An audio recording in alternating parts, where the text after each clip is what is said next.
All right, welcome in everybody. It is a new week. We are doing an episode we have already done. It feels like deja vu, but it was for the best because this guest, man, we got stories now, stories that we did not think we would have. He's pure entertainment, pure gold. I knew that already. Getting to talk to him in person changed the game. He gets lit up by 106 mile an hour balls off the bat, tells jokes, person of the people.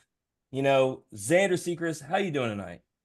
Hey, it's good to be on here. Take two, I guess we could say that. But yeah, a little 105, maybe 106, somewhere in between, right off the left leg. Left a nice little mark for me. Well, the beautiful part about take two is I got something to lead off with that we didn't talk about at all last time because I was not aware of it. But I was told by Brandon from Chinook Seedery, Spitting Seeds, to ask you about the Muffin Man. What's he talking about?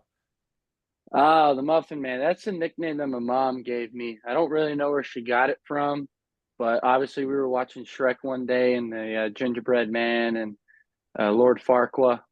So it just kind of stuck with her, and I became the Muffin Man to her. And at first, when she put it on Twitter, I was a little embarrassed of it, and I was like, "Mom, I'm in college. You can't be doing that like that anymore." But then it kind of grew, especially with the people up here in Tennessee. So yeah, they call me the Muffin Man. Daniel, I mean, Muffin Man or Zorro, bro? What you got? I don't know. I like Shrek. Let's go Muffin Man. Either way, he's finding a way to get those names one way or the other. But before we get into your story, before we get into all things baseball, we got to get into music. And Daniel, I got a music story. I was texting you about it. Xander, you get to hear about it. So, everybody knows that Kelly Beam is just an amazing mom. She's the leader of all the Tennessee parents. You know, she sets Jackson up with the usher and him and his friends. They get seated behind home plate and they get to be seated next to Morgan Wallen's parents. Anyway, Jackson doesn't know who that is, but I explained to him. I told him, tell them that 9 out of every 10 guests that come on this show say that Morgan Wallen is their favorite artist. And so they tell him, Jackson does this little cute thing, whatever. Next thing you know, I'm getting an email. They are inviting him to go watch Morgan in Dallas, Texas. This kid went from the parking lot with no ticket with his friends to behind home plate with Morgan's parents with tickets to Dallas, Texas to watch Morgan. I'll be damned. I don't even know. Like, who's he taking? Is he taking the girl he was with? Is he taking Pops who took him to the game? Maybe he's taking, I don't know, Blake Burke's his dude. I don't know who he's taking, but he's got tickets and I'm proud of him for it. But it's a crazy story. It shows, Xander, it shows how things go in Knoxville, man. It is a group of people that just are a cool vibe to be around. You can end up from a tailgate in the parking lot to a Morgan Wallen concert. Who knows? But with that all being said, if you could go to a concert, see any artist, who are you going to see and where would you want to go see them? I'll go with a little country star flashback to the past, little George Strait action. I'll do it back at home in a Mercedes Benz down in Atlanta. I would love to go to one. I had a chance to go to one in September, I think maybe a couple of years ago, but with baseball it didn't work out. But yeah, I love George Strait's music, not because it's old country, but it's pure country, I like to call it. And it's not Man, so he much should of do a the movie new named that. stuff. Yeah, I mean, it's not so much of the new stuff that we hear today, but listening, maybe you got I have a 3.5 hour drive home and listening to George Strait, just not necessarily in my feels, but just enough to get you through a drive like that is amazing. Yeah, to hear a guy your age appreciate him, I wish you would have had the opportunities that I did and wouldn't have squandered them. I went to George Strait concerts and I just went because there was a 8-to-1 girl to guy ratio. I'd put on a cowboy hat looking for a girlfriend, not to listen to good music. And so I squandered amazing opportunities as I saw him multiple times, including Nashville. But I love that you have appreciation for a guy who, when we talk legendary, I mean, we're talking about what 30, 40 years of people just loving his music. Like you said, it's pure. My parents did the soundtrack of their wedding, literally 30 years ago. I mean, he's the man, and I love that someone your age didn't say, I joke and I say Morgan Wallen and, Daniel tell you, it's really the same 3 or 4 answers all the time. And so to hear someone like that, it's good to hear. What do you think, Daniel? Yeah, I mean, you bring back the nostalgia and the guy who one of the guys who helped create the foundation for country music. So I mean, him and um Garth Brooks were like Tennessee and Arkansas in SEC baseball over the last few years. Like the two teams dominating the East and the West, and like, just better, a tier above everyone else on a regular basis. So, would you feel like it's a good analogy? Because Garth was dominating too.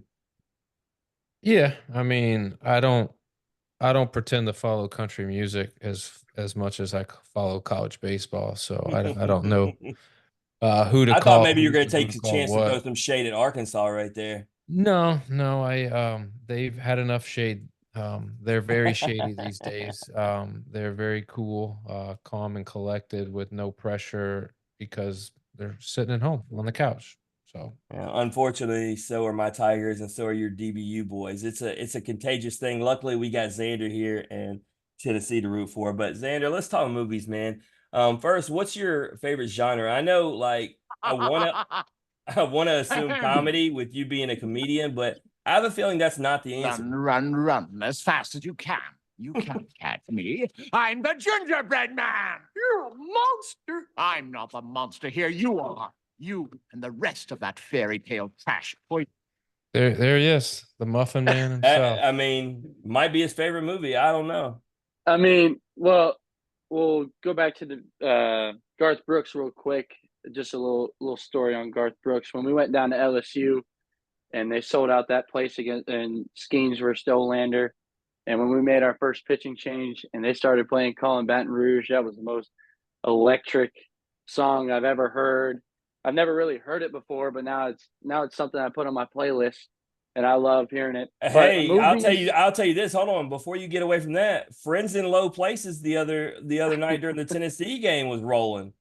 that was good. I mean, all It the was credit. good. Hey, when you're winning the way y'all were, everybody's in a good mood. Drinks have been Yeah, had all day. That song was being sang by everybody. yeah, that's so true. And movies, I like to base my life kind of off this movie, but Elf, Elf is like it's comedic relief to me, and I can watch it any time of the year. I don't have to watch it during Christmas. And Will Ferrell is a great actor. Also, Jim Carrey. I love the How the Grinch Stole Christmas, the real version, because I know a lot of people have debates about the cartoon version. But yeah, Jim Carrey and Will Ferrell, their movies are absolutely phenomenal. So I got a challenge for you, man, especially because you and Kirby do things together. Y'all like to laugh. Me and my son, we actually ate the elf spaghetti, the recipe with all the stuff in it, gummy bears, syrup, the works. It was pretty rough, man. I regret it, but I'm not going to regret enough to challenge you and Kirby to do it on camera and see if you can not only eat it but stomach it, not throw it back up. I didn't, my son did, but it is a test. It will definitely change the way you feel about spaghetti for the rest of your life. Yeah, you got to have a liter of Coke too to go on top of And that. that's But might what? that might have been where I went wrong. I was trying to chug a gallon of water to get that taste out of my mouth. But you talk about Elf. Gotta know though. I mean, you're a baseball guy. So many classic baseball movies. What's your favorite baseball movie? Either Major League or Rookie of the Year. You just became Daniel. Not only did he say Major League, he followed with Rookie of the Year. Those are Daniel's two favorites easily. Yeah, Love them. Brigma. Brigma's a great character. Oh, I got the best of both worlds. Hot ice. Like, I mean, Major League, to Daniel's credit, it definitely does not get enough love when they talk about the top baseball movies. Obviously Sandlot will get a lot of love, and now after Moneyball, which all these movies are outstanding, and your Fields of Dreams, and somewhere along the line, Major League kind of goes underneath the radar with how much of a classic it is, and then Rookie of the Year. I mean, to me, on the kids level, it is the second one to the Sandlot as far as my favorite kids movies. How can you not love it? I wish I would have broke my arm and been able to throw 100 miles an hour, but unfortunately, I just had to stay healthy and not get lucky. But uh, last one, and we'll get into your story. Staying with sports, but not movies. Don't know if you have a favorite athlete. Don't know if you have a favorite team. It's funny. Daniel said we're going to try to forget the answers that you said. But the reality is, Xander, at the tailgate, I sat in your family's chairs. I know the team. I can't forget about it. So I know who you'd go see. So for the audience who doesn't know, who's your favorite team and who are you going to see? Well, I'm going to see the Pittsburgh Steelers any way I can, anywhere I can go to spend the money. I'm going to watch my Pittsburgh Steelers. I really don't know what we're doing at the quarterback position with now Justin Fields on a 1-year kind of deal and Russell Wilson on a 1-year kind of deal. So I guess we're kind of going all in for a Super Bowl, but the NFL's kind of rigged. And if Taylor Swift gets into the playoffs, you already know automatically from the AFC side that the Chiefs are going to make it. But I know we got a good enough defense, and I know we're gonna hold teams to under 24 points, which is pretty good. But yeah, what we do is we run the ball, and we just hope on our defense to keep us in the game.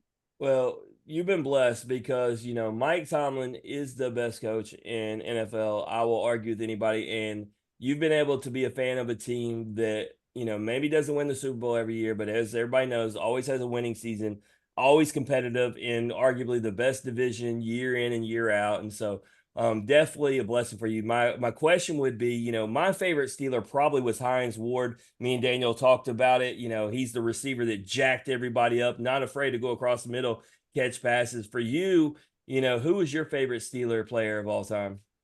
I mean, Hines Ward's a good one. I watched him play. It's funny how he ended his career with exactly 1,000 catches. But I got to go with Big Ben Roethlisberger. He was my childhood quarterback. Took us to 3 Super Bowls, and now he's obviously retired. But with him being like 6'5", 250 in the pocket, it's hard to take him down. But yeah, I love Ben. I miss him a lot. I wish he could still play, but obviously times have changed, and yeah. Yeah, his era is over with. It's the Russell Wilson era. Are you ready for that? I hope you have I a just helmet. It's gonna I be a just train don't wreck, bro. I just don't know. Like I said, with the 1-year kind of situation, we decline. Fields is like 5th-year option, and now with Russ on a 1-year deal, I just don't know if we're trying to go all in this year. And now we decline Najee's 5th-year option, so it really looks like we're just trying to win it this year.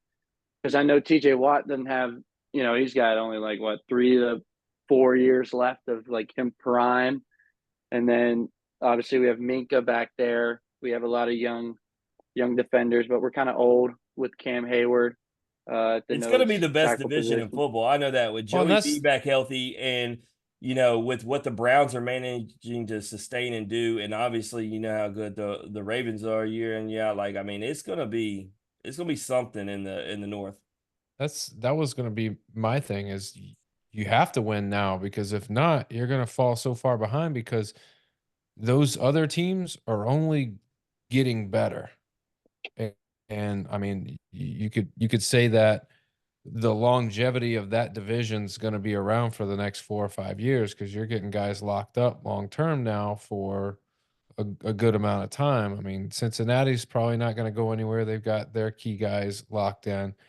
Baltimore is Baltimore. When you got Lamar Jackson, you got a lot of potential to do a lot of things. And the Browns are the Browns. They're right there, up and down. But I don't think they're going to make it easy for you to win. So like you almost have to win now. If not, you're going to be behind the 8 ball and trying to figure out, um, how do we restart? And if we do, what's that look like and what's the time frame? But we didn't come here to talk football, Xander. We came to talk about you, man. Let's get into your story, man. Tell me a little bit about your hometown. Where is home for you? I was born in Snellville, but my hometown is Buford, Georgia, about an hour northeast of Atlanta. If And if we were going to oh take yeah, a trip to Buford, Georgia, what would we have to do? Where would we have to go? What would we have to see, eat?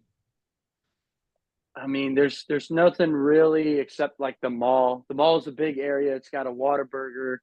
It's got the Gwinnett Stripers down there. It's got Top Golf. It's got an Andretti's place.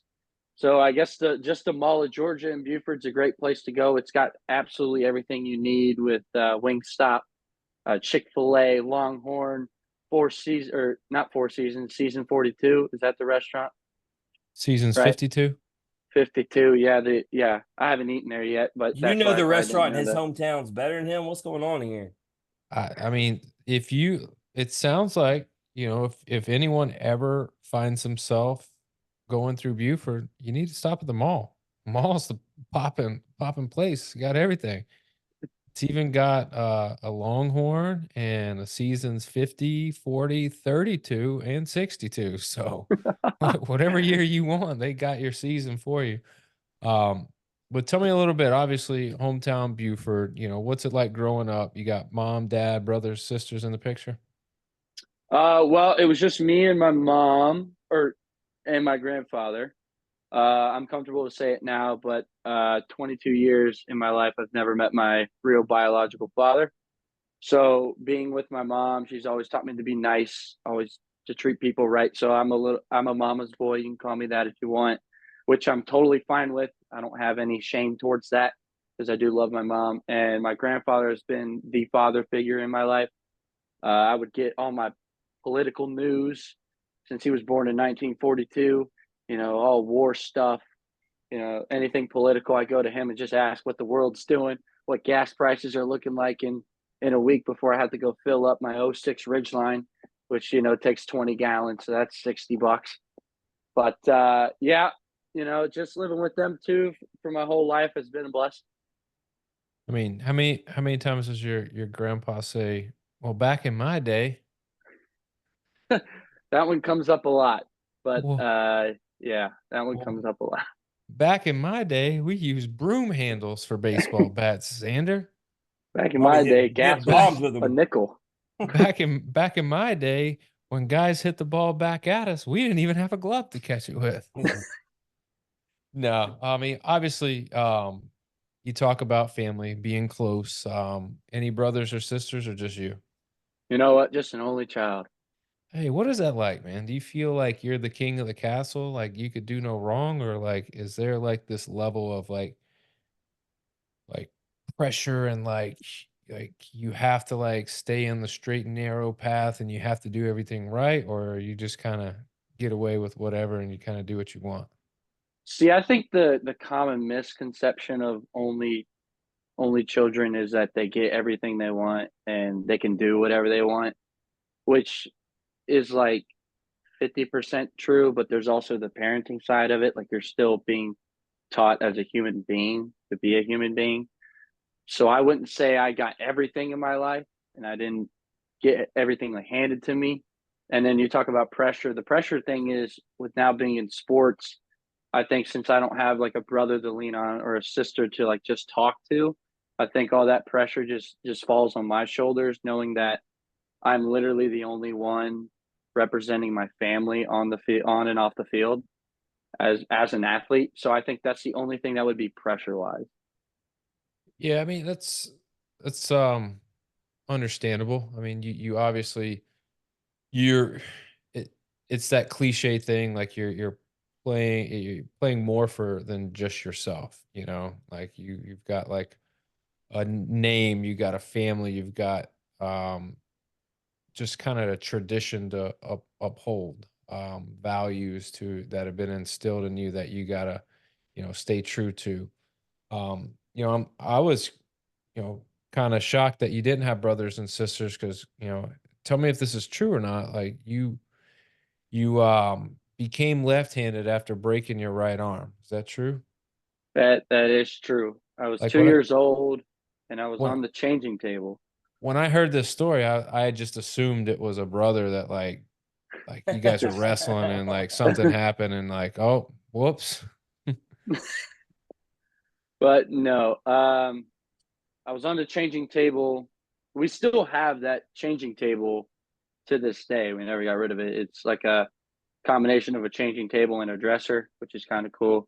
You might be a little too big for that changing table now. I well, don't know now, how but that works. I don't get changed anymore. I can I can do it myself. But our dog Dalton at the time, it was me, my mom, and Dalton.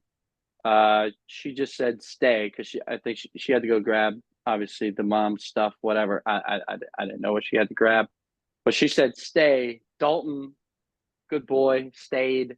I decided to see if I could fly off the changing table, like the Richmond Flying Squirrels. You know how that logo is like spread out a little bit. I decided to do my own interpretation of that, and it failed miserably. But I became a very, very good crawler. So if I went into the military, I was already ahead of the game. Daniel, I bet you did when you realized what it was like going through the air. I'd stay on the ground too. Daniel, here's the reality, man. Like that story in real time is so tragic, but since we got the hindsight view, like it is the most amazing thing that could ever happen. It's wild. Yeah, I would have bet money on it that he was roughhousing, but clearly it was the changing table got the best of him, or curiosity, I Mom believe, went is from what feeling really. bad to, hey, you owe me one, kid. Yeah.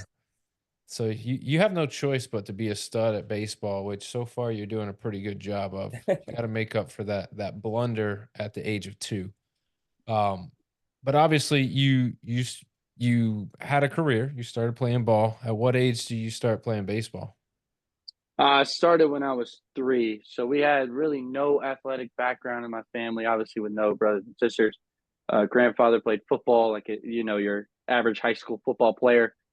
But there was fields in Buford. They're still there today. They're turf though, because obviously the city has done a bunch of stuff with that. But I remember when they were dirt. And I remember where I played t-ball. But yeah, I started at the age of 3.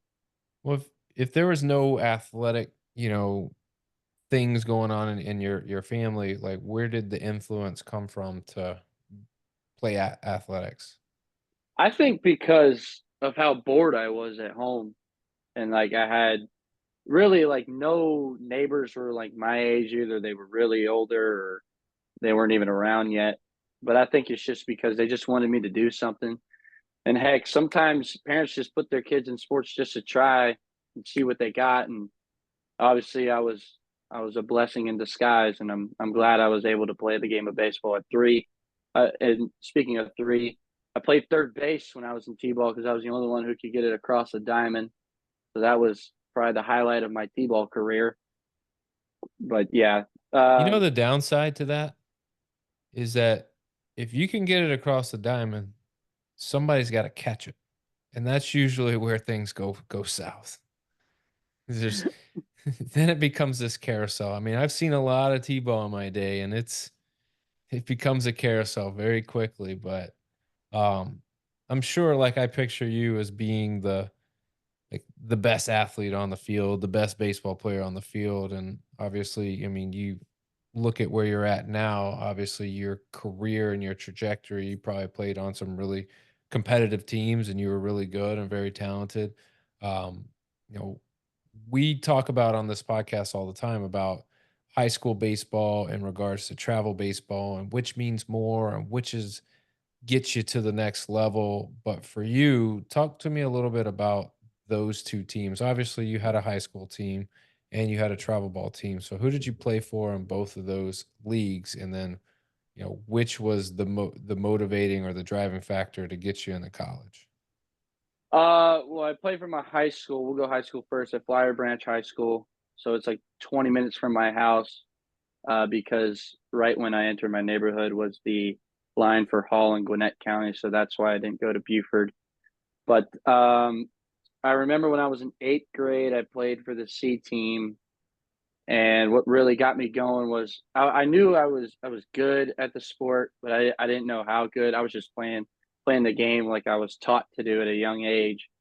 And I got called into the coach's office, which is nerve wracking when you're just a little 8th grader surrounded by a bunch of varsity guys and such. And the pitching coach, who's still there, said that we look forward to you playing varsity next year. So that's when I kind of got the ball rolling a little bit on like setting my mind that obviously college baseball wasn't a huge thing, like it is now. Like it's a huge thing now, but like 10, 7, 10 years ago, it really wasn't like humongous unless you were like from Louisiana, unless you were from states that had a good college program. Like Georgia, I mean, they're doing great now, and I called it because they're a national seed. I called it before the year started, but they haven't won anything since like 1980. So college baseball wasn't like the hugest thing in Georgia. It was always Vandy, LSU, and Florida, and all that. But travel ball, really, I started to get the ball rolling about like 14, 15U. Nowadays, it's absolutely crazy with 7U, 8U, and they're calling kids from across the country to come pitch for them, which is nuts. But travel ball is something totally different because it's just a bunch of all-star teams going back and forth, and that prepared me for more of college ball because of how stacked the teams were and how much younger I was compared to those teams, because I was like 17 playing on an 18U team, and I'm facing a bunch of 18-year-olds that are about to go to college. So that got me a little bit more prepared than high school to go to college, but high school does a lot too. It teaches you about like culture and about more of a team environment rather than travel ball is just like, hey, show up and throw 7 innings and then just go home for 5 days and then come back and do it again. And you don't really get a bond with players as much unless you stay there every day. But yeah, high school is more of the bond and travel ball is more of the competitive factor. Gotcha. And obviously we don't have to get into this, but we know the level of competition in the Georgia area. I mean, when you're talking Gwinnett County, Cobb County, all those counties surrounding, like there's a hotbed of baseball. So I can only imagine, from a high school standpoint, who you guys are facing on a day in and day out basis. And then from a travel ball perspective, you're facing the best of the best from all over the country because Daniel, we've never they're broke coming this to you. down, but based upon what me and you have seen with our own eyes, interviewing these guys, we'll breaking down the numbers. I feel like tier one has that area in Georgia, North Mississippi, North Carolina, and Florida, like that area by you. Would you not agree? Like that's tier one and it's leaps and bounds better than the rest of the country. Yeah, I mean, yeah, it's hard to say. I mean, because you know, there's like a dividing line, and you either go out west or you go east to Atlanta. And there are some things, in Texas, but for the most part, there's a lot of Texas teams that leave the state of Texas to go Well, one way or if you the do the per other. capita of North Mississippi, we've talked about this and based on just the sheer number of guests, and then there's been a lot of them from that Florida area by you. But it just feels like the mass majority of guys are coming out of those four areas. Yeah, and it's just because perfect game, like they do a ton in Fort Myers, they do a ton in Georgia, and they do a ton in, just the mid South and South in general. But yeah, I mean, but like Xander said, like you could easily get guys that are flying in and playing on teams for the weekend. Like that happens all the time. We've had guests on here that will live in one area but then play for a team in another area. And we're not talking like, I'll drive 20 minutes down the road. No, we're hopping on a plane and we're going and staying the summer with whoever to play for this team. But um, Xander, all of that kind of culminates, and you start getting looks, you start getting, opportunities at the next level. So why was it Tennessee, and how does Tennessee become involved? And then what was the biggest factor in saying, all right, I'm a Georgia kid, but I'm going to Tennessee? Yeah, the cliche, I use it all the time. It just felt like home to me, and visiting other schools, and you know, the coaching staff here, especially with its new regime going on, I felt like it was a good place to go into because they were new.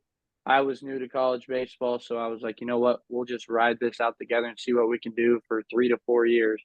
But yeah, every other place I went, I just visited, and it was cool and all. And I think it's funny that I was visiting down here, and we went to a local ball shop, and I bought a Tennessee hat. And I go home, and we're done with visits, and my grandfather comes up to me and goes, you only bought something at the University of Tennessee. And I mean, I didn't even think about it, but he was right. So I was like, yeah, because I love the place and it just felt like home. And it's only 3.5 hours away. So it's only a drive. I mean, it's not terrible. It's not like I got to hop on a plane from like New York just to go home for the weekend. I can drive home whenever I want. But I did get recruited by Vandy. And I think the funny thing is, now that I had my outing against Vandy in the SEC tournament, they did get me earlier at Vandy where I only went 2 innings and gave up 3 runs. But I did get recruited and I went to a camp there. So because Vandy was so big, going to this week-long camp, I stayed in the dorms and I thought it was the greatest thing ever. As a 14-year-old kid, I thought it was the greatest thing ever. And they handed me a pamphlet when I was on a visit there, and I was sitting in the office, and me and my grandfather were about to leave, and it had all the numbers of the people, Coach Corbin's, Coach Brown's, and all the people that were there, and all the people that were in touch with the baseball program. And my dumb butt decided to leave the. It's beautifully laid out, beautiful, folder, a lot of papers, important papers. I decided to leave it there, right on Coach Brown's desk on complete accident. I didn't realize that till we got home, but I think that's where the relationship between me and Vanderbilt probably broke, which is fine. Which is fine. I respect everything that they do over there, but yeah, Tennessee just felt like home, and I'm glad I picked here. So two things. First, addressing the Vanderbilt, you talking about getting redemption on them Hoover. Have you heard your aunt's poem? I know, and I don't know if I want to hear it, to be honest. That's I've heard actually mixed one reviews. of my favorite parts is the part talking, and maybe she put a little more emphasis being related to you, but that was actually one of the best parts. I have the recording. I'll send it to you, Daniel. His aunt, he said he's hearing mixed reviews. She's got 7 minutes, and boy, she throws shade and daggers at everybody. She hits LSU twice, and I'm sitting there, and everybody's laughing and pointing at me because they all know I'm an LSU fan, and I'm just having to take it on the chin. But What it is this? A poem or it's a literal poem that talks about the season start to where they are now. She's updated it along the way, but just talking about different players' games or different teams they did stuff to, like with Vanderbilt, she made a way to poetically talk about the 8-game win streak, all that stuff. But Zander had a tough outing against them. In the regular season, but got revenge in Hoover, and so she put something clever in there, as well as I'll tell you what the LSU one is. After beating him in Hoover, he basically took a shot about declaring him the Tiger King. So yeah, it's fun. I'll have to send it to you both, but I brought it up because Xander's part about Vandy is solid. But the other thing I was going to talk about was the family. Sounds like it's a diss track. It Like, is. She she's came out like- like Eminem, bro. She coming out like this. Yeah.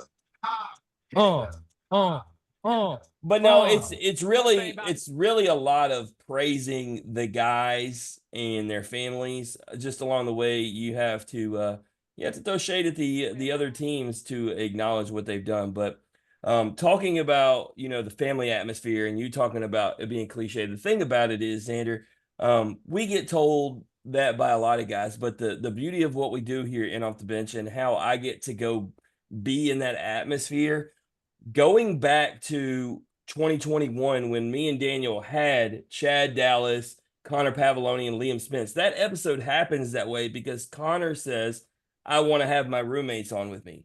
And it was an amazing episode. It's what started the Tennessee relationship.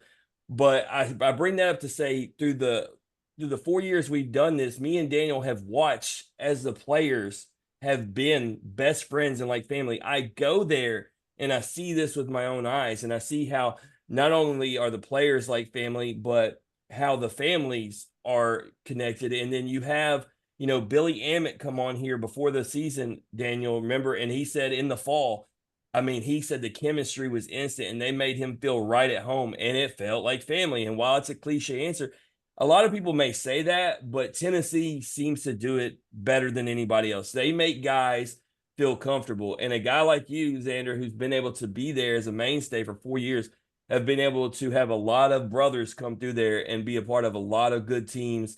And man, I just hope you know at the end of the day how blessed you are, not just to be the talent you are, not just the character you have, but what you've been able to be surrounded by. Yeah, I've been certainly blessed with many, many players. I've been able to play with Jake Rucker, Trey Lipscomb, Liam Spence, Jarrell Ortega, KT Dylan Dreiling, Luke Lipsius, Redmond Walsh, Ben Joyce, Connor Pavoloni, as you mentioned, Sean Hunley, just Drew Gilbert. And I feel like Jordan every guy Beck. he named did he name one that wasn't a guest, Daniel? I'm almost 100% confident everyone, yeah.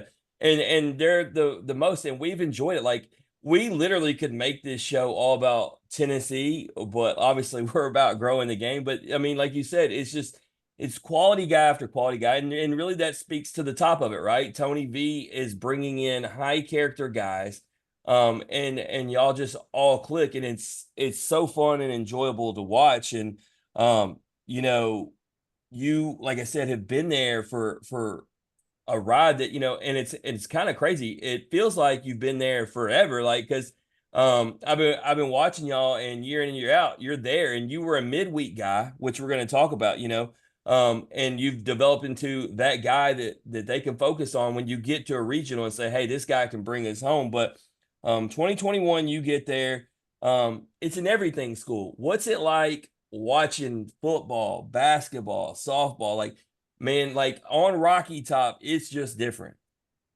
Yeah, you talk about everything school. I know the three main sports of football, basketball, baseball, but obviously our softball team, Coach Weekly, has done a great job over there, and she continues to do a great job. But not only that, both our women's and men's tennis made runs in the playoffs. Ball rowing just won a championship, I believe, in something. Our golf is absolutely incredible. I think one guy got on the Live Tour or maybe the PGA. Not too sure, but I know they're doing pretty good over there. But yeah, just all sports seem to go hand in hand, and we all support each other, whether we show up somewhere or not even show up. I think the Vol athletic department just supports each other differently than most people would. Yeah, I mean, at y'all's game the other day, Sakai Ziegler was, I don't know if you know it, he was right behind home plate taking it in.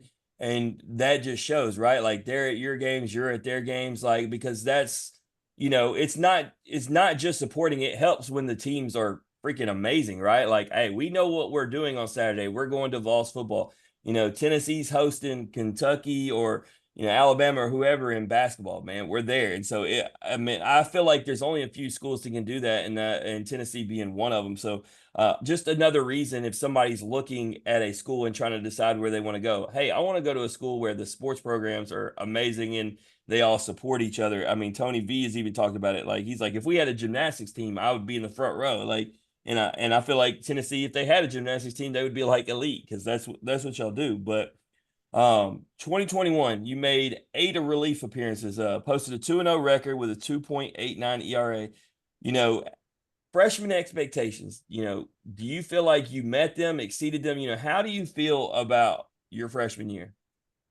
A freshman year, I just tried to ride it out. I mean, I'm not going to lie to you. I knew I wasn't going to be like this, highly touted prospect coming into college baseball, but I just wanted to ride it out, gain as much knowledge and experience from like sitting on the bench and talking to, Chad Dallas, Sean Hunley, Will Heflin, and even Jackson Leaf, and just a bunch of players that have been there for a while. So I just wanted to gain experience right out my freshman year, and luckily enough, I was able to travel to Omaha with the team and be a part of that, even though we went 2 in barbecue. But just experiencing that from that team has obviously helped this team propel into a different direction. Yeah, and so you bring up Omaha, like you know, does it solidify your choice? You talk about it feeling like home, but when you go to Omaha in your freshman year, does that just make it feel all the much better that, hey, I know I picked the right school? I guess you can say that, but obviously you still got to win games. You still got to win a regional. You still got to win a super. But obviously, it's never the plan to just go to Omaha all 4 years. I mean, that's very rare. But just being able to go my first year was absolutely amazing, and it drives you even more to get back to that point. And I think we're doing a pretty good job. Well, what's going to be crazy when y'all punch your ticket after this weekend, if you look at it, what's going to be wild is you're going to Omaha 3 out of 4, and the year that you didn't was the best regular season team I've ever seen in my life. That's what's going to be the wild thing about it, right? Like, it's still crazy to me, and we'll go ahead and get into it. 2022. We ended up, it was never planned. He was on the schedule. Jack Brannigan came on after the episode after beating y'all. And Randy, our other host, who is a Tennessee fan, I made him ask all the hard questions. And Jack said it. He goes, man, I still think Tennessee's a better team. We were just a better team this weekend. And obviously he was the best player for them. That was just a veteran team that wasn't scared of coming there. They went to Starkville the year before. I mean, I can honestly say, I think if y'all were playing anybody else that weekend, y'all were in Omaha. It was just, man, wrong team, wrong time. I mean, you feel kind of the same way? Yeah, just a bad weekend in general. But obviously, you said it. They were a veteran team, and I think we're the first team ever in the history of college baseball to lose less than 10 games and not make it to Omaha. Crazy stat, but hey, it is baseball, and I know you mentioned it earlier with Evansville coming to town, but like I've experienced it. 22, we were supposed to make it to Omaha. That was the year. That was the year we were supposed to win it all, and we didn't even go.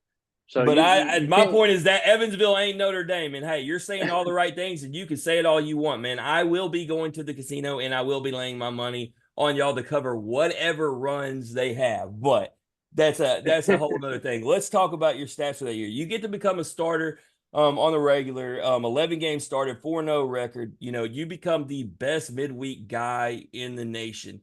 We've talked about that before. When you have a starting rotation like y'all had on the weekend, it just is what it is. Like, you are alongside the best of the best in the country. So what is it like, just being the midweek guy? Like, a lot of people gloss over that, but I think there's something to be said because, a lot of these teams lose midweeks and say, oh, it's midweek, but not Tennessee. That year, y'all won basically every midweek because you were that guy.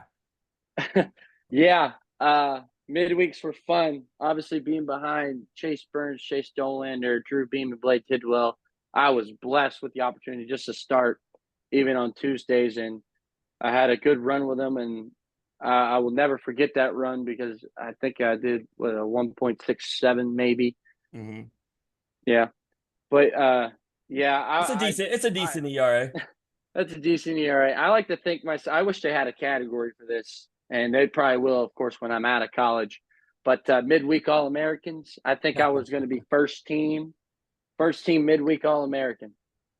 Daniel, whether we're talking about that year or this year, Tennessee's a team that doesn't do the whole don't care about midweeks. Tennessee takes care of business on midweek. Daniel, like, you were a college baseball coach, man. How do you feel about that? Like, I feel like that's a lame excuse when you lose midweeks and just say we don't care.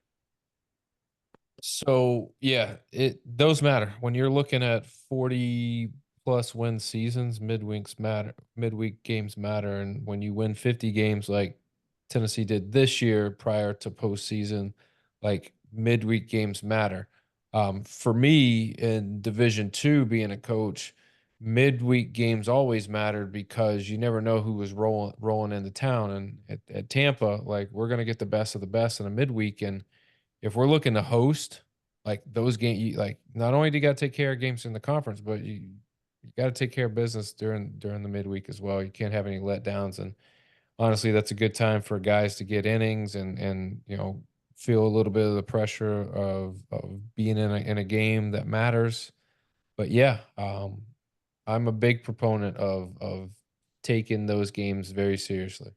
Yeah, and speaking of things that matter, 2023, You have 23 appearances, 12 starts, 2.05 ERA, but 32 Ks to 5 walks. And the year before, didn't mention it, 46 Ks to 8 walks.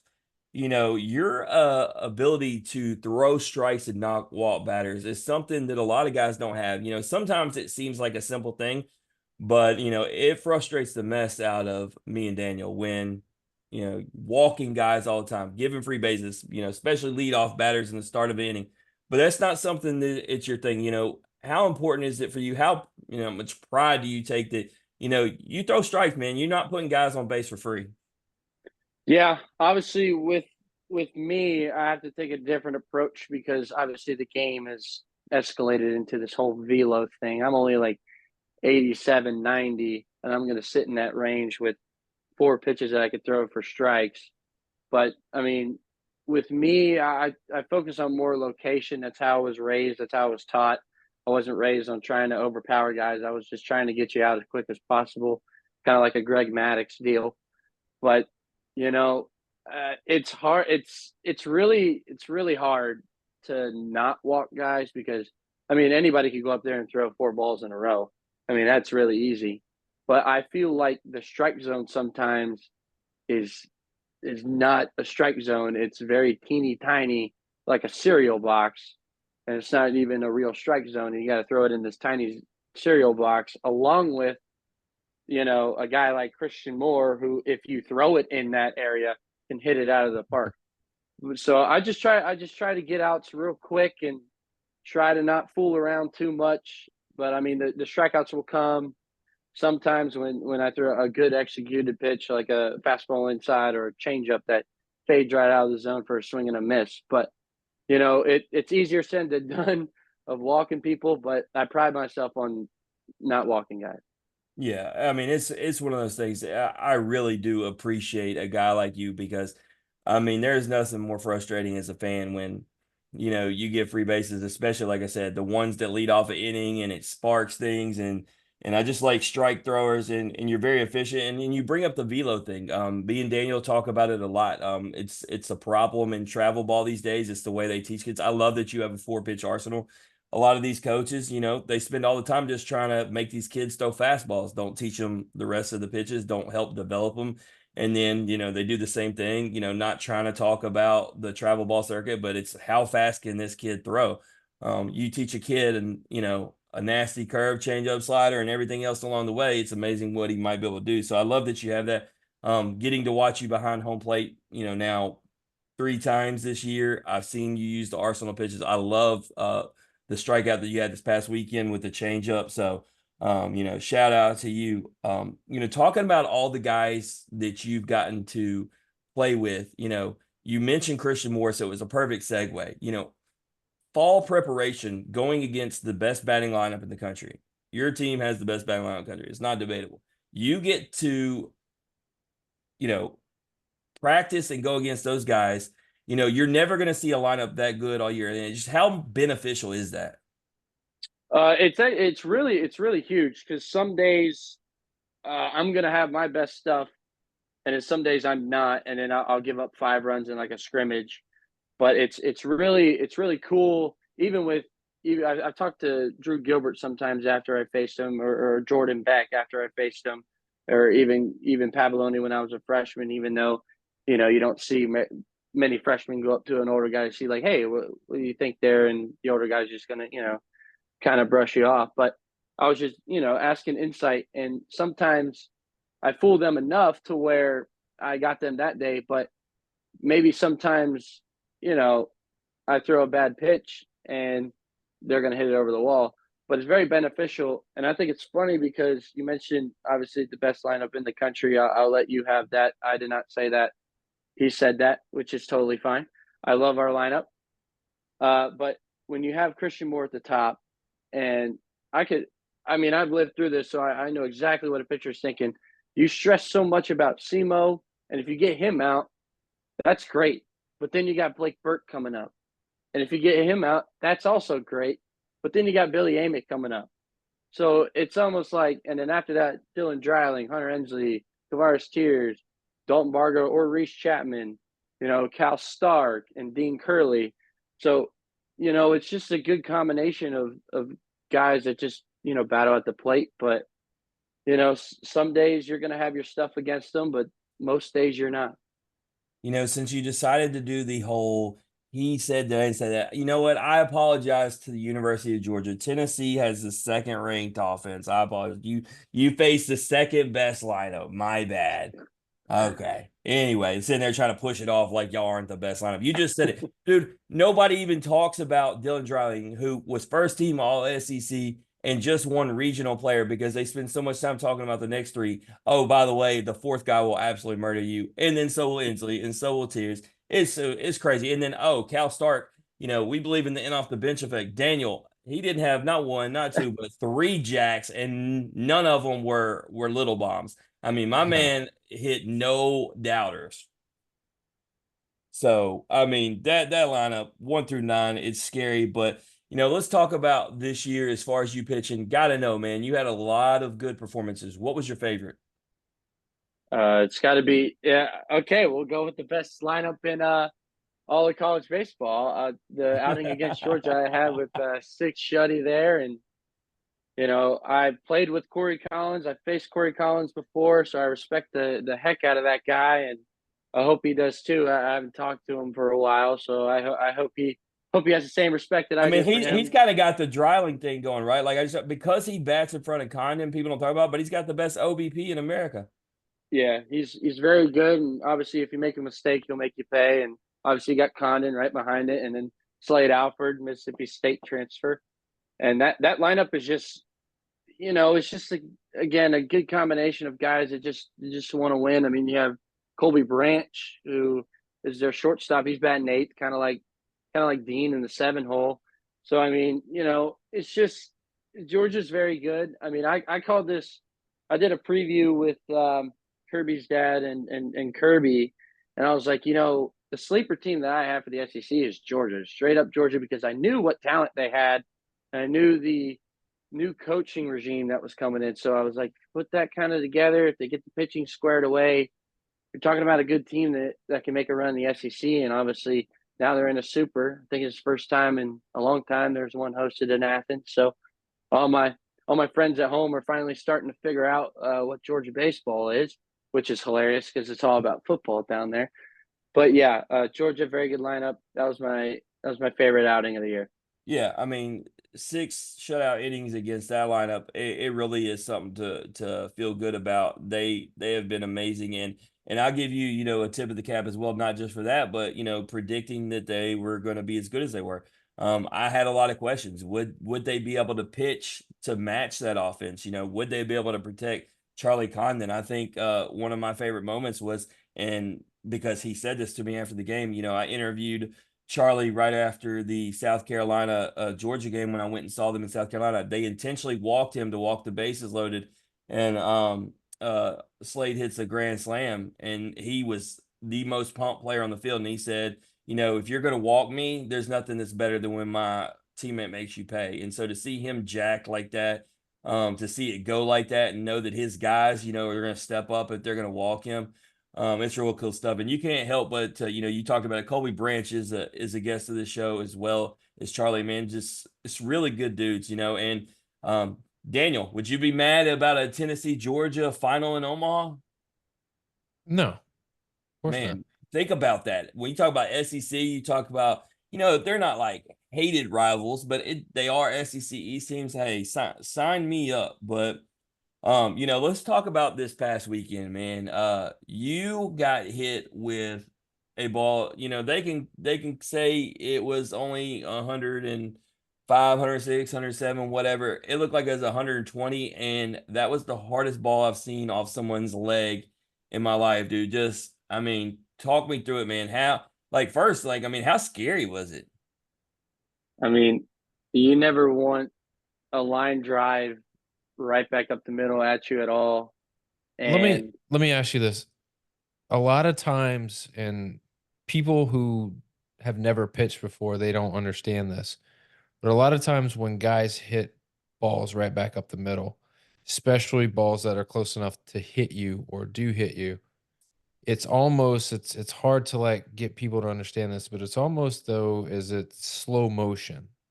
And then it just like you can't you realize what's about to happen. You try to react even though it feels like it's slow motion, but you just can't react fast enough. Is that what was going on? Yeah, it is slow motion for sure, but at the same time, it's happening so quick because when you see obviously the ball coming towards you, you obviously want to move. Like And you people think on a tried, and line, you tried.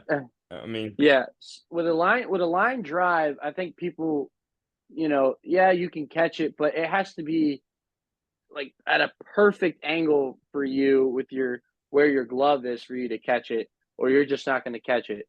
So it's almost dangerous. I mean, I think I was talking to Dean after the game, and I was like, thank goodness they don't use drop fives anymore because that ball would have been 130 off the bat, and I don't know what my leg would have looked like. But yeah, I mean that Vanderbilt start in Hoover, Vastine hits an 0-2 pitch right back up the middle, and then there's about three of them, and then Bolger hits me in the leg off the ground. That was 103 off the bat, but it hit the ground, so it wasn't is the as girl hard. that's with your mom, is that your girlfriend? Or who is she? There was a girl when you were talking at the fence. Who was the girl that was with your mom? Yes, that was my girlfriend Sarah. Yes. Okay, she showed me the picture of the bruise you had from the Hoover game, and I thought, and dude, Daniel, this thing was serious. And I thought, if that was from that game, I can only imagine what this next one's gonna look. He hadn't even healed from the first one, and he gets another one. No, I didn't even. I still have the bruise mark on my right leg, and obviously this mammo jammo of a And bruise here's on the the crazy thing: left. you almost got hit again. Oh The my two goodness, pitches later. Yeah. Two my pitches later. goodness! I felt like it was intentional after that. Well, thank goodness it was a double play. It fired me up after I dodged it, and we got a double play. That fired me up. Yeah, no, you were fired coming off the mound. It was cool to see. I just had a thought. I never even spoke about it after it happened. I did post it in real time on Twitter. I really feel like that ball that he squared up on Billy Amick's back was intentional, and the way he stared him afterward, because Billy took exception and noticed the umpire walked him all the way down to first. That felt 100% intentional. Maybe, I don't know. But Billy had a good little ball mark on the back of his shoulder there, but nothing like my bruise. Let me tell you. Let me ask you, this wasn't something I asked you the first episode because I didn't get to see it like it happened. You know, when I was there for South Carolina, obviously his walk-up song happened and the crowd was into it. But this past weekend, obviously y'all set a record attendance too. Dude, like his walk-up song and the whole stadium, just, I mean, how cool is it? Like I said to him after the game, he was signing my kid's ball. I said, dude, what's it like to be the coolest person in baseball? Because that's what it feels like when he walks out. Yeah, I we started it. We started it at the beginning of the year just as like a joke, see if like people would follow. Then we got little by little by little, and now it's kind of crazy. So it's cool to see, especially when everybody's on beat. That's the most important part. When there's people off beat, it could kind of look ugly. But yeah, it's truly amazing how the fans have evolved. Yeah. Well, and Daniel, I'll tell you, so Dylan Cruz had his song last year, right? That they did the That was clap a to. great song. Great song. And Mershon, turn that crap off. Anyway, I actually do love this song. It's not crap. But no, Mershon has his thing this year, and Cruz had his thing. But I told Billy it's something different about the whole 80s rock vibe versus like one of those up tempo songs. And Yeah.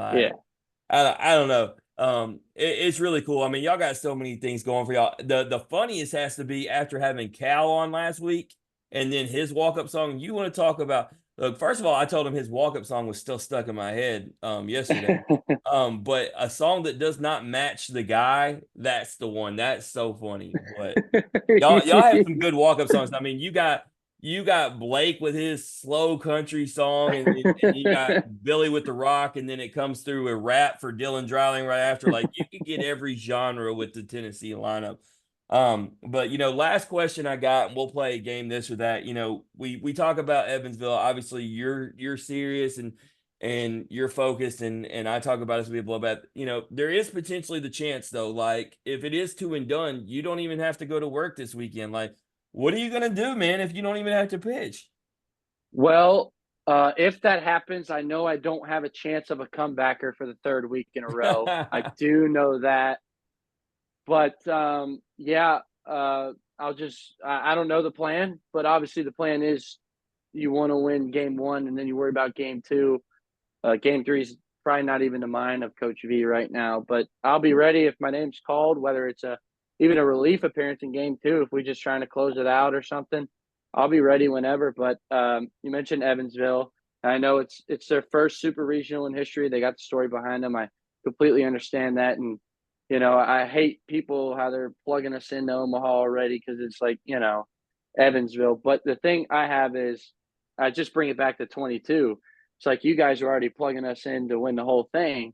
Man, we got to slow down and take it one game at one pitch at a time here because Evansville, I mean, they were 4 seed at the Jungle, man, at a tough place to play with East Carolina and their fans. So they're not going to be scared. They're an older squad, and I'm excited for this weekend. And obviously, they have the story behind them, and we'll see what we get. But you can't take anyone lightly, especially in baseball. I mean, you're right. And I try to tell Jim this. Like, I don't disagree with Jim in the sense that I think you guys, stack up and match up very well against Evansville. Um, I'm not going to put you on the spot or make you feel uncomfortable. I'm not going to make a prediction or anything. But what I will say is that Jim fails to realize that they went into East Carolina and not beat them once, but beat them You twice. also told Jim that he was dumb for picking North Carolina over LSU because they were his team. And who won? Well, North Carolina, but So I'm right I as mean always. they're arguably a fly ball away from still playing right now. Like Don't you you dare catch talk about our guest, Jake Brown. I'm just saying if Jake catches the ball in the outfield, he might still be playing right now. Who knows? Um, but anyhow, it's time to play a little game. Oh, It's hey, one note before you play the game. Brandon's been texting me through all this. One of the owners of Chinook's Eatery. He's just been going on about the fact that because you're obviously going to bring them up as the sponsor of this or that, about how Zander is absolutely one of his favorite Tennessee players all time. Obviously, Brandon is a Tennessee fan, and he put elite as far as character in all capital letters, character individual. So just so you know, our sponsor that Daniel's fixing to bring up feels some kind of way about you, Xander, and is a fan. there you go.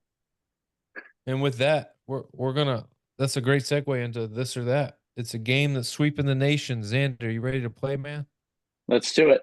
Very simple. I give you two options. You choose one option or the other. Can't say both, can't say neither. Just be decisive. Go with your heart. Go with your gut. Go with whatever. Just know there's not going to be any comebackers, no line drives right at you. It's going to be just you picking whichever one you feel most comfortable with. Got it? Got it. All right. This or that's brought to you by our sponsor, Chinook Seeds. If you want the best seeds in the game, 8 flavors, mild to wild. If you asking me what my flavor is, smokehouse barbecue. If you ask Jim, he's gonna hold up some goofy ass dill pickle. Not my That ain't thing, that but that ain't my favorite. I just have it in front of me. so whether it's Daniel, cinnamon toast, garlic parm, jalapeno ranch, you name it, they got you covered. Not only Jim, do they have jumbo seeds, they're not going to charge you extra for it like some of these jabroni companies are. no, and here's the thing: if you're listening to the show, you're a Tennessee fan, you have options, right? Because they're carried at Buc-ee's, which there are multiple locations around that area. But also you can help out and use code BEAM32, right, Daniel, and help out Drew Beam. So you have the option to go somewhere locally that's close, pick up your seats, or you can order online, help out a Tennessee Vol, options there. And I will say this though, Daniel, I did see a picture. It was sent to me. They said, Jim, while you're in Lindsey Nelson, help them out. And somebody screenshot a picture that they showed on screen. And here's the crazy part. Not only did it show big seeds, they were right next to Drew Beam. What do we do about this, Daniel? That's a disgrace. How do we Here's fix what you it? do. You go to the website, you put in Beam 32, you get you some seeds, you get stocked up. It's going to be a big, big series this weekend. If all things go the way that we want them to go, and it's going to be even bigger when we go to Omaha. Um, but I'll Hey, be and in shout Omaha. out to old Dominic, by the way, while we're talking about Tennessee. Send us some products to take the Tennessee dads. Tennessee whiskey at its finest. Old Dominic Distillery, 150 years of tradition in the heart of downtown Memphis. Bourbon to vodka, whiskey to gin. They got you covered on all levels. If you go in, you can tell them In Off the Bench sent you. You can take a tour. You can get a flight. You can buy your favorite bottle. But for the Tennessee dads, Jim is bringing you some samples of some beautiful, nice aged Tennessee whiskey. It's going to be nice. It's going to be good. I'm excited for you guys. I've had it, and let me tell you, best around. Best around. Jim, anybody else need to plug? A lot going on. I don't know, man. Athletic collection. I got the Drew Beam poster over my shoulder. I mean, hey, check out all the sponsors In Off the Bench has. Every single one of them. We got NIL deals with a Tennessee player, one or the other. As a matter of fact, I have my Blake Burke poster on the way. Can't wait to have that bad boy over this shoulder. So go get your poster from the Athletic Collection. Go get your bottle from Old Dominic. Go get your seeds from Chinook. It doesn't matter. They're all Tennessee fans. That's right. And with that, Xander, we're going to give you the layup. Question one. Would you rather grill out or go out to eat? I rather grill out because nothing like family culture with a nice steak on Oh, the yeah. grill. Nice little tomahawk ribeye where you can hold it by the bone and just no fork, no knife, just primal. What would you rather have, fast car or luxury car? See, I know there's been rumors on the street about this question, but I just like the luxury car. I'm I feel not you. worried about how fast I am on the road. Speed is overrated. Comfort is everything. Comfort is king. Or you can just get both. Well, what? Like what? What are we talking about here? My dude, you don't think my GT Premium ain't both? It's very comfy in my car.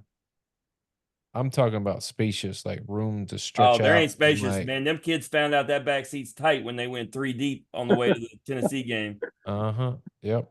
And Well, that's what they want. They got for all one to ride with Uncle Jim. well, I can't even be getting in and out of a car that low to the ground anymore. You could take that, have that all day. Xander, would you rather trip and fall or pass gas in public? I'm a weird guy, so I can handle the embarrassment of tripping and falling in public. I'm not worried about that. I can laugh it off. I mean, now you got an excuse. You've been hit, with comebackers. So like if you trip and fall, people are just gonna feel sorry for you at this point. They're gonna help you up, pat you on the back, and be like, "Oh, it's okay. I'm so sorry." Daniel, so speaking of Bucky's, I was walking through Bucky's and I saw someone trip and fall. I'm telling you, man, I'll pass gas. It's embarrassing to trip and fall, dude.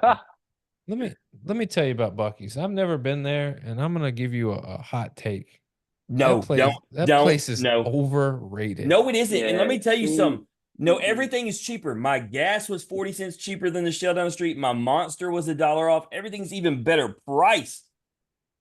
I mean, I And don't Jackson care will about. disown you as Uncle Daniel if you say that and he hears it. I'm gonna tell him that straight to his He little took his girl face. on her first date this weekend to Bucky's and got an icy, bro. Well, let's go. first date becomes last date. Oh, Poor Oh, dude. stop it.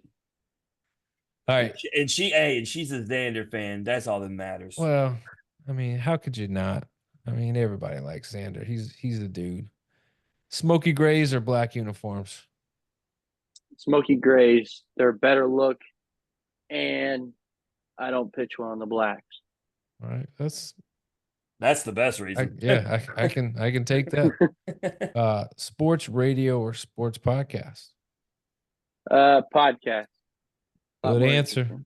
A la carte, get to pick whatever you want to listen to. Don't have to listen to all the fluff to get to what pertains to you. You can search out sports podcasts, especially anywhere you stream sports podcasts and Off the Bench podcast, I heard that that's a dynamite podcast. We So, went over 2 million views yesterday, Daniel. 2 million views. I mean, And it's now that we blowing got up Zander, it's gonna be 3 million raw. real quick. Real quick. All right. Would you rather strike somebody out with off speed or a fastball? Strike out with the off speed. I feel like fooling a hitter is better than overpowering a guy. A little change up floating off the plate a little bit, getting them swinging through, a little off Yeah. balance, a little gas game. I like Mhm. it. I like it. Who hits better bombs, Christian Moore or Blake Burke? I took some time with this one. Obviously, I can't say both, but Blake Burke has pretty, but like I think overall just SEMO straight up. SEMO. Hot take after this weekend. I want to reformat this question and throw in Cal Stark because I think he has the best bombs on the team. I'm dead serious, dude. He doesn't hit anything but no doubters. Yeah, that's true. No wall scrapers. More underrated nationally, Dylan Dreiling or Hunter Ensley? Nationally, Yeah. then it'd be Hunter Ensley. Why do you say that is? Well, you're talking about nationally. So if we're gonna go nationally, which is the question, and I'm gonna answer the question. Dylan Dreiling was named to like the all First team these all teams, SEC. all that. Yeah. So if we're just nationally, just overall, Hunter Ensley, he's been consistent for all his time here, and I think he's more underrated than Dylan Dreiling. But we did that question because they're both underrated. Like I said, those front three Yeah. guys get so much talk about, and I'm sure both of them like it, Daniel, right? Like, there's nothing better than no one focuses on you and you just step up and take them yard late because you were so worried about the guy before you. Oh, for sure. You know, Dylan gets a little bit of love with postseason awards. And so, like, to me, that's, you getting acknowledgement from a national level. But guys like Hunter, that's consistent, doing it all year and doesn't quite get the notoriety. Yeah, I think, very underrated as far as on a national level. So I do agree with you And there, what's cool Xander. about 4, 5, and 6 in that lineup, the heart of the order, not only can they all swing it, it's one of the best defensive outfields by far. Mm-hmm. All right. Last question, Xander. Big question. And it's only becoming more magnified the deeper you guys run in the season. All right. I got 2 briefcases. First briefcase has $10 million cash, crispy mint $100 bills to the sum of $10 million. Second briefcase is a national championship this year. I can give you one or the other briefcase. You can't have both. Can't have neither. You got to pick one. Which one you picking? I gotta go, especially since it's the first in Tennessee history. I gotta go with the national championship ring. If it's any other, if it's a second, third, fourth, whatever, I take the $10 million and I'm out of the cash cab and I'm walking the streets in New York. But I gotta take the first national championship in school history for baseball. I can agree to disagree, but I do respect your answer here. I'll ask you, is there any amount of money where if I put it in front of you, you're taking the money over a national championship? I'm gonna say no because of the significance of that ring. What if I added a 0 and I made it 100 million? I don't think if it's $1 billion, he's taking it. He seems pretty. I mean, Daniel's sounding like hey, I love the this or that questions. I honestly do. You're sounding like the cash cab. That's why I referenced it because of the questions and 3 strikes you're out of there. But like I said, you're telling me to double. You're like 10 times in my I'm money the right banker now. here on deal or no deal. You're not giving him this or that anymore. You're extending this out into a whole thing, man. Like, he already answered you this or that question. Yeah. Yeah, so I'm still going first because that's a lifetime. Like you're the team that did it first. Do Daniel, you know? Do I've seen you their fan base. I mean, it means everything, and I can only imagine what it means for the player for the first. do you know what the percentage of people in the world that have made $100 million or more, not worth, but have just had $100 million? Probably 1%. It's less than 1%. Yeah, like Because I mean, point even something. athletes that sign these multi-year million, hundreds of $1 million contract, they don't have it in front of them right Daniel, you've then. never It's over spent this time. much time trying to talk a guest into taking money. What is the deal tonight, dude? I I Xander's just not breaking. I just The feel cat, like he's trying to get me to walk out of the cash cab. You're I trying to turn him into a villain. Stop it. no, I'm just trying to push the limit here to what people will do. I don't know. I just like to know what the price tag is for a national championship. And currently it is over $100 million. But I mean, I don't have any more money as the banker to offer, so I'm just But gonna I say, will hey, say, if you gave him a national billion, championship like flag. he could purchase the Steelers. Like that seems like something that would be worth doing. I think the Steelers are a much steeper price tag than 100 No, mil. I actually think didn't they rank you at like 6 bill, like when they did that list? Yeah, they're in Yeah, the billions. Well, okay. Would you take the national championship or would you rather be the owner of the Steelers? That's what you should have done to him, Daniel. I holy mean, moly! You're telling me I could change culture? You telling me I could Look at change this. everything? you'll never, but you won't be the first in the Steelers. It'll Doesn't be their matter. That's a seventh. whole thing. Ooh, Daniel, So, he could beat the Cowboys to the top. well, the Cowboys will cowboy. I'm not worried about that. Oh, here we go. Daniel's a Cowboys fan. I love it. All right, and that's Zander Sechrist, everybody. Thanks for joining us. It's been a pleasure. Well, good luck this What did he weekend, say? What buddy. did he say that was wrong? The Cowboys will cowboy. I mean, yeah, but I don't need people to come All on right. my show and Wait, tell me I that. think Hang it's on. like Memphis, right? Like, so we talk bad about Memphis because we're from there. But if somebody else says it, not okay because you dog the Cowboys. But then if somebody else says it, you have a problem. I Wait, always speak factual about the Cowboys and speak how I feel in regards to those facts. I'm always pretty positive when it comes to like glass half full. Xander, one more this or that question, and we'll see if we can really set Daniel off. Justin Herbert or Dak Prescott? well, I was just about to say like, well, I'll let him answer it first. Now after No, you. I'm asking you, so you can Dak set him up. Prescott all day. No, I mean, It's yeah, not even No, I'm. you it's no not no even no no no. close. You have to go Justin Herbert. You kidding me? The There guy we can go. sling it all over the yard. Xander, I don't, just like you don't have to take the money and you didn't. I don't have to take Justin Herbert. I'm going to take the guy who's better. But you're taking you see this is I was just about to ask you this. I was just about to ask you this. Um, do you see Dak Prescott in a cowboy uniform for the next 4 years? Yes. See, that's Uh-oh. Uh-oh. Who All right, so what would be the alternative? Because Jim and I have this conversation a lot when we talk about players and are they sticking around or are they going? And my pushback every time is, well, what's the alternative? If you can give me a better alternative than him, then okay, cool. But there's not a better alternative out there that you can get right now. There's not.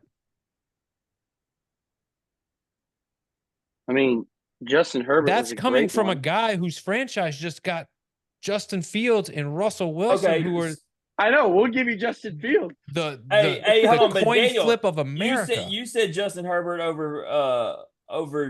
you said Dak over Justin Herbert, but he just gave you a question. Would you right now, would you not drop Dak Prescott if you were offered Justin Herbert? Are you really saying that? Like, why I would would you not? 100%. Are you talking to me? Yeah, you wouldn't I drop. would I would 100% keep Dak Prescott over. No. You're lying I to look. I'm yourself. I'm a guy that it was huge on Kenny Pickett, so I don't know what we're doing. He won games. I don't care what people say. He won games. He's the only guy to go undefeated against Baltimore. Never lost. My question with him is just, can he stay healthy, because he kept getting hurt. That's the thing you got to Yeah, ask I yourself. know. But yeah. But you wouldn't take like Justin Herbert right now. Like right now. No, I The wouldn't. Cowboys go 14-3, 1 seed bye, beat the 49ers in the NFC Championship, go to Super Bowl with All Justin right, so Herbert. what is it? What is it? Tell me, what is it that Justin Herbert has done that makes him any better than Dak Prescott? Look at the defense that Justin Herbert has Are compared you to the fucking Dallas kidding me, Cowboys. Zander? Or his offensive you line. kidding Whoa, me? whoa, Bro, whoa, whoa! Family show. Justin Herbert has absolutely no defense in Los Angeles. None. Okay. I thought you were saying the Cowboys didn't have a defense. I was I know No, the he was Dallas saying Cowboys what have a good Justin didn't defense. have, but Justin also didn't have the offensive line. Like, I mean, he gets Oh. banged up. That wasn't my question. It was, what has Justin Herbert done that Dak Prescott hasn't done? That's what Zander's saying, and I'm saying he has more tools, but because he doesn't have enough around him, he can't win. You can't say like enough around it because they had Mike Williams, Keenan Allen. I Like, didn't the mean offensive receivers, weapons but are offensive there. line and the defense. To your point, the But defense I mean, lost if him you multiple games. if you compare the defenses, it is, There's first no and 30 comparison. seconds. Yeah, there's no comparison. All I there. know Yeah. is Joe Burrow's better than them both. That's all I got. And Taysom Hill from the Saints back up. Oh Lord! All right. This guy with Joe Burrow. Holy moly. Yeah. All right, TJ Watt's Xander, his daddy bro. anyway. Oh wow! My biggest interview was Joe Burrow until I interviewed Zander Sechrist. But I have interviewed Joe Burrow, and that is my Really? greatest. Yes, I had Super Bowl Media Day. Good guy. Good guy. All right, Xander, dude, you got a big series this weekend. You guys got Evansville at home. Super Early regionals, start. early start. You guys got a berth to the College World Series. That's what's on the line here. So I will ask you real quick, the last question. If Tennessee is to go to Omaha, what has to happen this weekend? I think for us to go to Omaha, you have to put Evansville 2 and done. You can't let them hang around in the games. You have to put them away early. Like I said, that's how they won against Eastern Carolina the second time, because they hung around, and finally they punched back, and then Eastern Carolina had no answer. So I think if we just play baseball, just do our thing and separate ourselves, I think we'll be all right. Absolutely. Play vol baseball, have a lot of fun doing it, stay healthy, and I expect big things. Big things. All right, man. Anything you want to plug or promote before you bounce? Shout out Big League Chew. Big League Best Chew. gum in the game. Best Let's gum in the go. game. They keep hooking me up with the merch and gum. I can't thank them enough. Look, Don't you do the bomb squad apparel or whatever? Oh, the 865 SWAT team? Yeah, that's what I meant. I don't know the link for that. The bomb squad and the SWAT team? Yeah, go check that out. Just type it in on Google. It's got millions of searches. There you It'll go. do the work. Jackson got him a shirt this weekend, Daniel. They got some good attire, man. Go support them boys. Go support them. Do what you do. Xander, it's been a blast, man. Wish you guys nothing but luck this weekend. Have a lot of fun. Stay healthy and just get after it, man. Thank you so much for having me on. It's been a pleasure. Absolutely. That's Zander Sechrist, everybody. We are going to take a quick break. When we come back, we're going to break down all of regional play. We're going to dive into super regionals and make some predictions for our Omaha 8. But stick around. We'll be right back.